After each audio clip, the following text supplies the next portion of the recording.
Okay Len, we just posted a video going over a brand new feature coming to Loomian Legacy with the Route 9 update. So with that being said, let's just jump straight on into it. Which, first up, let's just go ahead and check out the video.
And now that we've quickly gone over the video, let's dive a little deeper. So first up, we can see the Slivice and Wintrix evolution lines in the background, which hey, Snowball is now not going to be locked behind the Christmas events. And this also means we aren't going to be limited to only finding the first stages of Loomian lines in the wild, like most of the previous routes. I think the only exception to that rule was Gale Forest you could find Prope and Cuneucopia, and maybe Route 8, you could find Terraflight and Florence. That might actually be it. So we already knew that with the Route 9 overload encounters, whenever you capture a Loomian, you'll get a new UI pop up. But now with this brand new feature, you'll also have a chance to get an expedition along with the Loomian that you just caught. Also hey, that's a new Loomian silhouette. And just like the field bag, which can only store the 20 most recent Loomians that you've captured, you'll only be able to store 20 different expeditions at one time.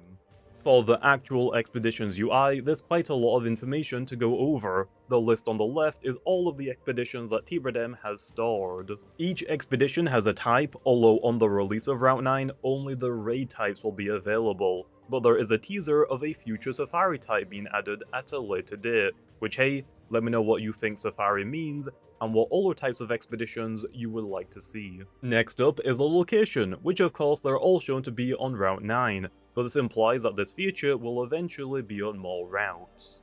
And lastly is the tier. Basically, the amount of stars indicates the difficulty, with 1 being the easiest and 5 being the most difficult. And the blue stars indicates the amount of bonus rewards that specific expedition can offer.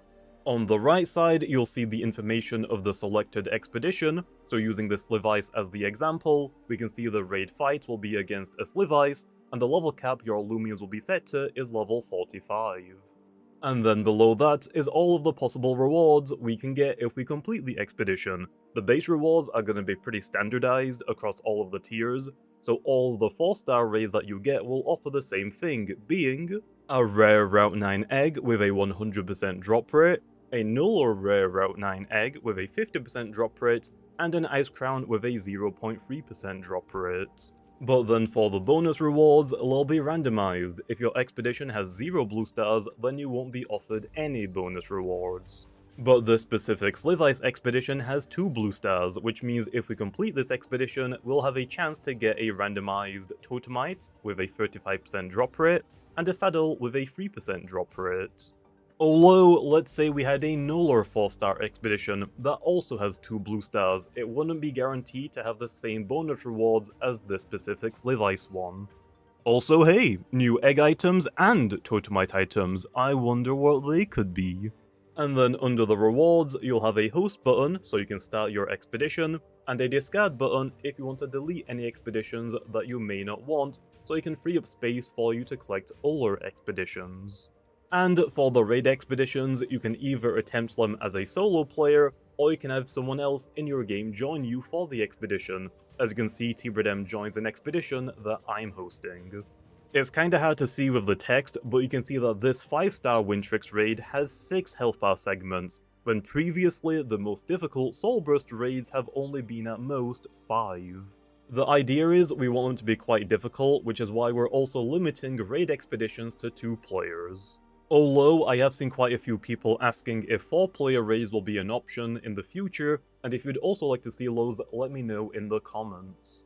But I will say, the main issue that I'm having is that if I have to balance these raids around 4 players while still keeping it quite difficult, that most likely means it will be basically impossible for most players to solo these types of raids with NPCs instead of actual players. And with that, I believe we've gone over everything, so let me know in the comments what you think about this new feature, and what do you think all of the new items will do.